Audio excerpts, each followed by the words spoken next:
اللہم صلی علی محمد و علی محمد تمام حمد اس اللہ کی جس کی ابتدا کے لیے نہ کوئی وقت ہے جسے شمار میں لایا جا سکے، نہ اس کی کوئی مدت ہے جو وہ کہیں پہ ختم ہو۔ مولا امیر المومنین علی بن ابی طالب صلوات اللہ علیہ کا صحابی جس کا نام غالباً جویرہ ہے، مولا صلوات اللہ علیہ کی خدمت میں حاضر ہوا کہ مولا میں نے کل فلاں جگہ سفر پہ جانا ہے۔ مولا نے کہا جب تو جگہ کا نام لیا وہاں پہنچے گا تو شیر آئے گا۔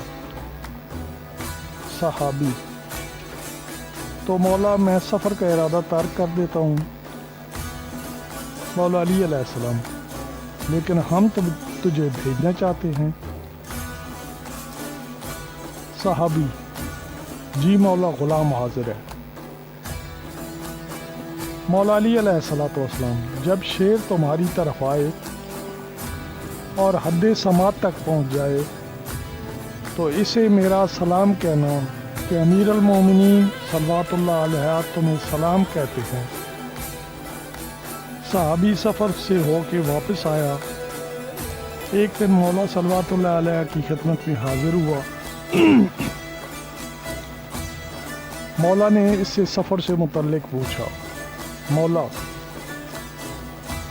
میں جب فلاں منزل پہ پہنچا جو آپ نے مجھے تعلیم کی تھی، ایک شیر بڑی تیزی سے میری طرف بڑھا۔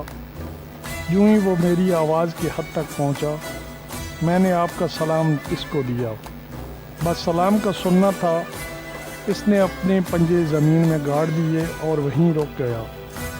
میری جانب دیکھتا بھی ہے اور آنسو بھی جاری ہیں۔ کچھ دیر رکنے کے بعد الٹے پاؤں واپس چلا گیا۔ قاصد کا ادب ملحوظ رکھا۔ مولا علی علیہ السلام: کیا جانتے ہو اس نے کچھ آوازیں نکالی تھیں؟ صحابی: جی مولا، نکالی تھی۔ مولا علی علیہ السلام: کتنی بار؟ صحابی: مولا یہ تو مجھے یاد نہیں۔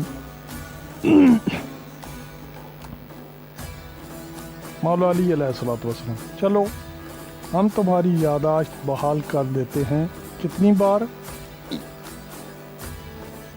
صحابی: مولا 5 بار۔ ارے لوگو، جو مخلوق کی کھوئی ہوئی یادداشتیں بحال کرنے پہ قادر ہوں انہیں ہذیان نہیں ہوتا۔ مولا علی علیہ السلام: ان 5 آوازوں میں اس نے کیا کہا؟ صحابی: مولا مجھے معلوم نہیں۔ مولا علی علیہ السلام: سن، اس نے ان 5 دہاڑوں میں تجھے پیغام دیا ہے کہ اقرا وصیہ محمدن منی سلام، وصی محمد صلی اللہ علیہ وآلہ وسلم کو میرا سلام کہنا۔ اللہم صلی علی محمد و علی محمد۔